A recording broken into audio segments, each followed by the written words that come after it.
The leather folder sat in front of me, heavy as a heartbeat.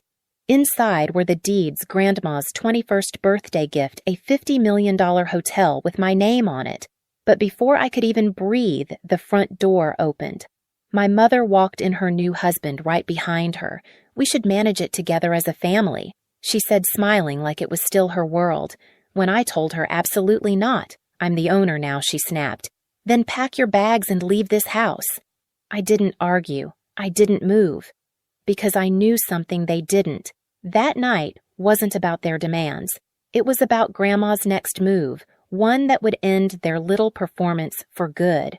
When people look at me now, they see the hotel, the marble floors, the glass lobby, the name etched in gold above the entrance. But what they don't see is the noise that used to live inside this family. My grandmother, Sharon Bennett, built everything from one roadside motel in Vermont. She was 21 then, my age now, and everyone called her foolish. But she turned those doubts into brick and revenue. By the time I was born, the Bennett collection had become a name people whispered with envy. My mother, Brenda, inherited none of Grandma's patience, only her pride. To her, success wasn't about building, it was about being seen. She loved camera flashes more than blueprints. She loved control more than family. My father, Mark, was the opposite. He was calm, steady, a man who believed in doing things right, even when it took longer. He ran operations for years, quietly keeping everything standing while Mom chased appearances. When I was 16, I watched that balance collapse. I still remember the night Dad left his eyes-tired suitcase by the door, saying he couldn't stay where love had become performance. The silence that followed him out the door was the kind that fills every corner and never leaves. After that, Brenda remarried quickly. Scott Miller, a smooth-talking business consultant who spoke in phrases like synergy and global expansion. He was everything she thought success looked like, shiny, loud, and hollow. Not long after she sent me to live with Grandma, claiming it was for stability. I knew better. I was just one less witness. Life with Grandma was quiet but never dull. Her home smelled of cedar and coffee. Her mornings began with the sound of typewriter keys. She treated me not as a child but as an apprentice. I studied architecture while she showed me what legacy truly meant: discipline, risk, and the courage to start over when others call you finished. Sometimes at night, I'd catch her looking over old property maps, the original sketches she drew by hand. She'd trace the outlines with a soft smile and say, "Every building tells a story, Sophia. The walls remember who built them and why." I didn't understand back then that she was also talking about people, about the kind of foundations we build within ourselves. Years passed. My mother's calls grew shorter, her words sharper. "You should visit," she'd say. "Scott wants to talk about the European market." I'd always have an exam or a project due, and the conversation would end with her disappointed sigh. We were strangers, connected by blood and legal paperwork. Until that morning, my 21st birthday, when Grandma asked me to sit at her desk. The leather folder was waiting, heavy and unfamiliar. She said, "This is your inheritance, but it's also your test." I didn't know what she meant, not yet, but I would soon enough. Because sometimes the moment you receive everything you've ever wanted is the same moment you find out who's coming to take it from you. Dinner that night felt like a celebration, roasted lamb candlelight flickering across the long oak table and Grandma smiling in that rare, peaceful way. For once, the house was quiet, filled only with the sound of silver against china. I remember thinking, maybe things are finally steady. Then the doorbell rang. It was one of those small sounds that change everything. I got up, napkin still in my hand. When I opened the door, the chill from the porch hit me first, and then her perfume. My mother, Brenda, stood there in a cream coat, her hair curled just so her smile stretched thin and glossy. Beside her was Scott, her husband, the so-called consultant, wearing that smug confidence that always smelled like cheap cologne and deceit. Sophia, Mom's voice dripped with cheer. "Happy birthday, sweetheart. We were just in the area and thought we'd stop by." Behind me, Grandma's chair scraped softly against the floor. They didn't wait to be invited in. Scott carried a gift bag, the kind you give when you already know what you want in return. Mom's eyes darted around the house, landing on the folder still sitting on the table, my inheritance. "We heard about your big gift," she said, her tone sugar-wrapped with poison. $50 million. "How wonderful!" I tried to stay polite. It's not about the number. Grandma wanted me to continue what she started. Mom laughed lightly, waving a manicured hand. Of course, but running a business that size isn't for children. You'll need experience, guidance. That's why Scott and I thought we could manage it together as a family. That word family landed like a slap. Scott leaned forward, resting his hands on the back of a chair. It's too much for one person, Sophia. Let us help. We've already drafted a proposal. Grandma's voice sliced through his. A proposal for something that isn't yours. The air shifted. Scott's smile faltered. Mom shot her a warning look, that same cold defiance she used to use on Dad. Mother, please. Let's be practical. Practical, Grandma repeated as if tasting the word. Like when you mortgaged the Burlington property without authorization, or when you disappeared for 6 months to expand and came back with debt color drained from Mom's face. That was years ago. Yes, Grandma said softly. And I remember every year it cost me. I stood there silent, the tension pressing against my ribs. The room smelled of rosemary and rage. Mom turned back to me, her voice brittle. Sophia, don't let her turn you against me. We're family. We should rebuild together. I wanted to believe her, but the way she looked at that folder told me the truth. This wasn't about rebuilding. It was about reclaiming power she'd already lost. Grandma rose from her chair, resting a steady hand on my shoulder. Dinner's over, she said calmly. Some things aren't up for discussion. Scott cleared his throat, forcing a smile. Of course. We'll talk again soon. But as the door closed behind them, I caught the whisper Mom left hanging in the air, quiet, venomous, meant only for me. This isn't over. And she was right. It wasn't. The next morning, the house didn't feel like home anymore. The light through the windows looked different, colder, thinner, as if the walls themselves knew what was coming. Grandma spent most of the day in her study, doors closed. I could hear the faint clack of her typewriter, the rhythm steadier than my own heartbeat. Downstairs, I found the breakfast table already occupied. My mother sat with a cup of coffee she hadn't been offered, flipping through one of Grandma's old ledgers, as if it already belonged to her. Scott was pacing by the window on the phone, whispering phrases like potential restructuring and joint control. They didn't see me at first, and for a second, I watched them, two intruders wearing family as camouflage. Mom finally looked up, her smile crisp. Morning, sweetheart. We were just brainstorming a few things. You know how to keep the business stable. Stable? I asked, keeping my voice even. It's been stable for 50 years. She ignored the jab. You're young, Sophia. You have your studies, your friends. You don't need to stress about payrolls or legal documents. That's what family is for. Scott nodded, his tone oily. Let us take care of the boring parts. You focus on your degree. I felt my pulse climb, but I said nothing. Instead, I walked over to the counter, poured myself a glass of orange juice, and let the silence stretch until it started to itch. Then I turned to them. Does Grandma know you're here? Mom blinked, lips tightening. She's resting. Right, I said quietly. Then maybe let her rest. Their eyes followed me as I left the room, every step echoing like a dare. That afternoon, I went to Grandma's office. She didn't look surprised when I told her what I'd seen. She only sighed and said I was hoping they'd at least pretend to wait a week. Do you want me to call the lawyer? I asked. She shook her head. Already did. She opened her drawer and pulled out a folder, another one identical to mine. There are things you don't know about your mother and Scott. Financial documents, deals that were meant to be hidden. My stomach tightened. Why didn't you tell me? Because sometimes, Grandma said, her eyes meeting mine, the only way to teach someone how to defend what's theirs is to let them feel how easily it can be taken.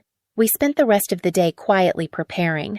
Grandma called her attorney. I combed through old files labeling transactions that didn't add up. The evidence was there, payments, transfers, ghost accounts. By the time the sun set, the house smelled of coffee and dusted paper. Grandma looked tired but calm. Tomorrow, she said, we'll invite them back for dinner. Let them think they've won. I nodded, understanding. If they wanted a stage, we'd give them one. But this time, the script was ours. The invitation was Grandma's idea. A polite message sent that morning dinner tonight. Let's discuss the transition properly. I watched her type every word with surgical precision. It was bait dressed as peace. By 6, the table was set again, the same oak surface polished to a shine, candles waiting to burn through lies. The house smelled of roasted garlic and quiet tension. Grandma had changed into a dark navy dress, the one she wore only for formal negotiations. Her expression gave nothing away. "Stay calm," she whispered as she placed a silver folder beside my plate. "Let them talk first." At 7, sharp headlights swept across the gravel driveway. The front door opened without a knock. My mother entered first, her heels clicking like a metronome of entitlement. She wore red, bold, deliberate, the color of control. Scott followed close behind, tie-loosened grin, wide. Mom said sweetly, kissing the air near Grandma's cheek. "Sophia." Her voice was smooth but sharp underneath, like glass wrapped in velvet. "I'm glad we're doing this properly." Scott added, "Family decisions deserve transparency." I almost laughed. Dinner began in a polite silence. Plates passed, wine poured, but I could feel their impatience the way Mom's fingers drummed on the table, how Scott's eyes kept flicking toward the silver folder by my hand. Finally, Mom couldn't resist. "So, let's be honest," she said, setting down her fork. "Managing a business of this scale is complex. It's unreasonable to expect a 21-year-old to handle it alone." Grandma sipped her wine, saying nothing. Scott leaned forward, voice confident. "We've already outlined a plan. I'd handle financial optimization, Brenda would oversee PR, and Sophia, well, she could shadow us for a while, learn the ropes." Their words weren't proposals. They were instructions. I set my fork down. "You mean I'd sign the ownership over to you both and you'd manage it?"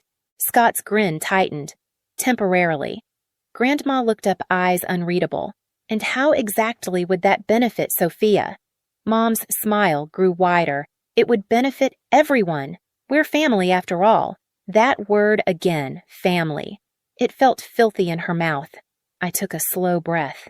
"You're right," I said quietly. "We are family." She leaned back, satisfied. "Good. Then let's..." Which is why I cut in. "It's time we stop pretending this is about love." Her expression froze. I pushed the folder toward the center of the table. "You wanted transparency. Fine. Let's start with this." Scott reached for it, but Grandma's hand moved faster. She opened the folder, her fingers tracing the first page. The sound of paper sliding filled the room, crisp, final. "These," Grandma said, "are bank statements from the Burlington account. Withdrawals made under Brenda Bennett's signature. Funds that never returned." Mom's face drained of color. "Mother, that's absurd." And Grandma continued evenly. "These are emails from Mr. Miller's consulting firm, proposals for overseas expansion projects that don't exist. Signed by both of you." Scott's jaw clenched. "You had no right to. I had every right." Grandma interrupted, her voice steel. "You tried to mortgage the core hotels under shell companies. You thought I wouldn't notice." The air grew thick.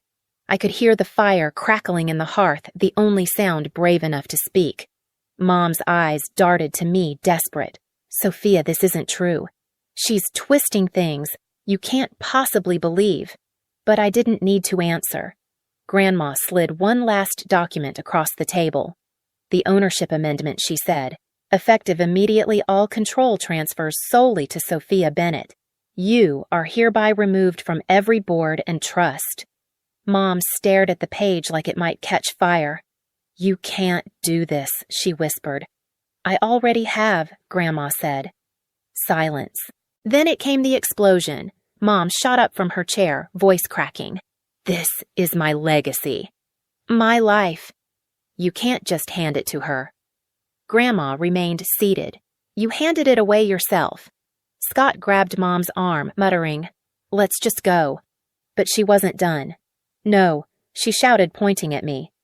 "You think you've won. You're a child playing grown-up. You'll drown in paperwork before the month's out." I met her glare steady. "Maybe. But at least it'll be my mess." Her lip trembled, rage fighting humiliation. "Then pack your bags and leave this house." She spat the same words she'd said days ago, but this time her voice sounded small, and that's when Grandma laughed. It wasn't loud, just a soft, knowing chuckle that sliced the air cleaner than any scream. "You're right, Brenda," she said. "Someone is leaving this house tonight, but it's not Sophia." For a second, everything froze. Even the fire seemed to stop moving. Then Grandma reached into her purse and placed another envelope on the table, a court order. "You've both been served. Fraud, embezzlement, conspiracy. The investigators are waiting outside." Scott's face went pale. "You called the police, I called justice," Grandma said simply. Mom stumbled back, shaking her head. "You wouldn't." "I'm your daughter." "No," Grandma said softly. "You were, until you sold this family's name for a mirror and a title." Two officers entered quietly, their presence polite but final. Scott didn't fight. He just stared at the floor as they led him out. Mom followed her breath, ragged eyes, wild, caught between disbelief and despair. When the door closed, silence filled the house again, but this time it was different, lighter, cleaner, the kind that heals instead of haunts. I sank into my chair, my chest tight, hands trembling. Grandma placed her hand over mine. "I'm sorry you had to see that." "No," I whispered. "I needed to." She nodded, once her eyes glassy but strong. "You handled yourself better than I ever did." I looked at the empty plates, the folded napkins, the remnants of the storm we'd just survived. "Do you think she'll ever forgive us?" I asked quietly. Grandma sighed. "Forgiveness is for people who admit what they've done. Your mother still thinks she was robbed." The fire popped softly, throwing gold across the table. I realized then that this house, the same one where my father walked out years ago, where every fight echoed louder than love, finally felt still, safe. I stood and walked to the window. Outside, red and blue lights painted the driveway. Scott sat in the back of a cruiser. Mom stood frozen near the porch, mascara streaking down her face. I didn't feel triumph. I didn't even feel relief, just an ache, deep and quiet, for the family we could have been. Grandma joined me, her reflection beside mine in the glass. "You did good, Sophia," she said. "You didn't raise your voice. You raised your worth." Her words settled in my chest like something permanent. And as the last car disappeared down the hill, the night finally exhaled.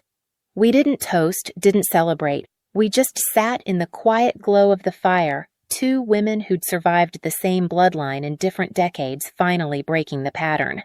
The morning after felt unreal. The same house that had echoed with shouting now hummed with quiet, the kind that follows a storm. Sunlight slipped through the curtains, landing on the folder still sitting at the center of the dining table. The one that had ended it all? Grandma was already up, sipping coffee in the kitchen like nothing extraordinary had happened. But her shoulders looked lighter, her face softer, as if decades of weight had finally lifted. The news spread fast. Scott disappeared from the state before the investigation could close. My mother, Brenda, stayed just long enough to watch her name unravel in every business circle she once worshipped. The fraud case stripped her of everything money, position, pride. Dad Mark came by that afternoon. No speeches, no questions. He simply placed a hand on Grandma's shoulder and said, "You did the right thing." When his eyes met mine, they didn't hold pity, only pride. Weeks later, life began to look almost ordinary again. I finished my final architecture presentation, graduated top of my class. Grandma insisted we celebrate quietly at the hotel's rooftop. No press, no guests, just us. She raised her glass and said, "To new foundations." And as the city lights glowed below, I realized that was exactly what this was, a rebuild, not of property or reputation, but of peace. For the first time in years, I didn't feel like the leftover of someone else's legacy. I felt like the beginning of my own. I used to believe legacy was about bloodlines and last names, but I've learned it's about boundaries, the courage to end what's toxic even when it wears your DNA. My inheritance wasn't a hotel, it was freedom. If you've ever had to choose peace over family pride, share your story below. You're not alone.